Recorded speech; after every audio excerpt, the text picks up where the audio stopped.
इसमें 10th certificate not available, मतलब 10वीं की जो मार्कशीट है उसका सर्टिफिकेट है वो वहाँ पर सबमिट नहीं किया गया था, तो इसको सबमिट करना होगा। इस टाइम पर नहीं करते हैं तो उसको डिस्क्वालीफाई मतलब अपात्र घोषित कर दिया जाएगा। हेलो दोस्तों, ये वीडियो जो 4th ग्रेड चतुर्थ श्रेणी कर्मचारी भर्ती 2024 में जो दस्तावेज सत्यापन मतलब जिनका डॉक्यूमेंट वेरिफिकेशन हो चुका था और जिनका जो अब जो प्रोविजनल लिस्ट में नाम है या नहीं, उससे संबंधित वीडियो, तो इस वीडियो को जरूर देखना है। और तो इसमें जो बात बताई गई है उसके बारे में हम देखें एक बार। तो इसमें जो बैठक हुई थी जो 11 जून को हुई थी, किससे संबंधित है? दस्तावेज सत्यापन मतलब जो आपके डॉक्यूमेंट है उसके जांच के संबंधित है। और इसमें जो अभ्यर्थियों के वेतन और जो डॉक्यूमेंट है उनकी जांच से और नियमितीकरण और स्थायीकरण से संबंधित बैठक की गई थी।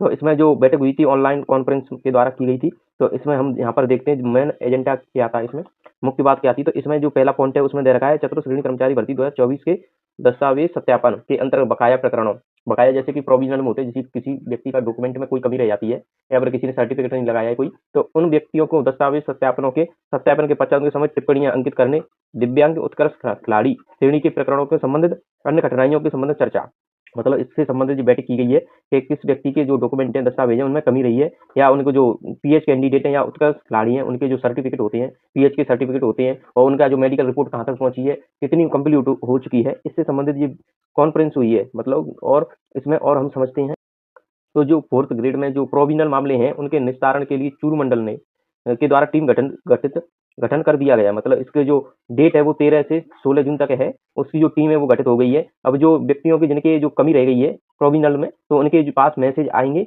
और उन मैसेज के द्वारा आपको जो डॉक्यूमेंट कमी है उन वहाँ पर जाकर सूचना मैसेज द्वारा या मेल के द्वारा आपके पास पहुंच जाएगी यहाँ पर। और जो सूचना के आने के बाद आपको वहाँ पर जाना होगा, पता चल जाएगा, और या फिर मैसेज के द्वारा, और एलिजिबल पात्र है या नहीं पात्र है इसके द्वारा आपको पता चल जाएगा। तो इससे संबंधित और गठित हुई है उसको देख।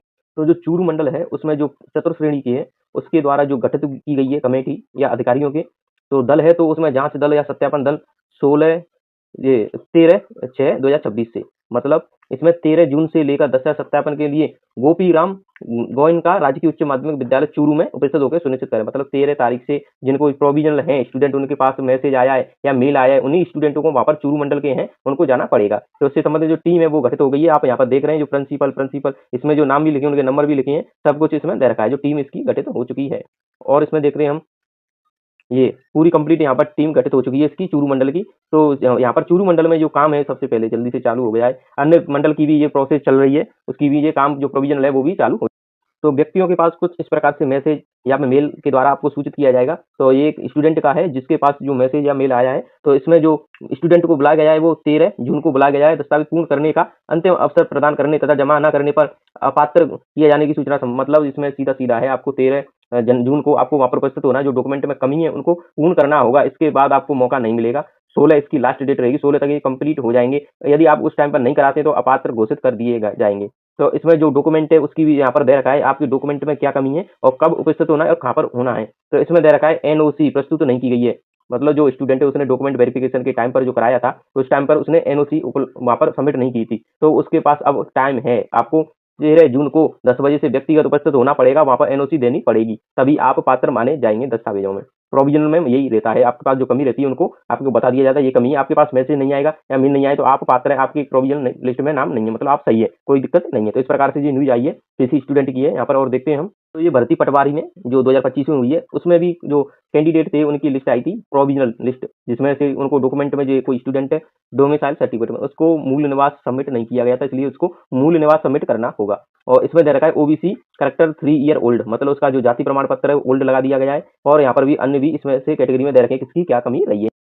तो यहाँ पर खेल प्रमाण पत्र का जगह फर्जी लगा देते हैं, तो उनकी भी जी क्या लगा ओलंपिक एसोसिएशन, मतलब ओलंपिक का किसी ने इंडियन का वो लगाया है, वो ओल्ड लगाया क्या लगाया उसके मैटर आया है। किसी ने जो व्यक्ति है एसटी का, ये इसने 10th सर्टिफिकेट नॉट अवेलेबल, मतलब 10वीं की जो मार्कशीट है उसका सर्टिफिकेट है वो वहाँ पर सबमिट नहीं किया गया था, तो इसको सबमिट करना होगा। इस टाइम पर नहीं करते हैं तो उसको डिस्क्वालीफाई मतलब अपात्र घोषित कर दिया जाएगा। इसी प्रकार से जो आपके पास मैसेज आ रहे हैं वो इसी प्रकार से इसकी लिस्ट भी आ सकती है कई मंडलों में, या पर आपके पास पर्सनल मैसेज भी या मेल आ सकते हैं। तो जो प्रोविजनल होते हैं वो इसी प्रकार से होते हैं। यहाँ पर भी दे रखा है, यहाँ पर एमईसी सर्टिफिकेट 3 ईयर ओल्ड इस प्रकार से दे रखा है। और भी इसमें से जो होता है वो दे रखी है इसमें किसके कारण। और जो मेडिकल रिपोर्ट पेंडिंग या कोई व्यक्ति एब्सेंट है तो एब्सेंट ये भी यहाँ पर शो कर रहा है। जो मेडिकल जो पीएच कैंडिडेट होते हैं वो नहीं जाते हैं या इनकी मेडिकल रिपोर्ट पेंडिंग है, उस प्रकार से भी यहाँ पर आ जाता है।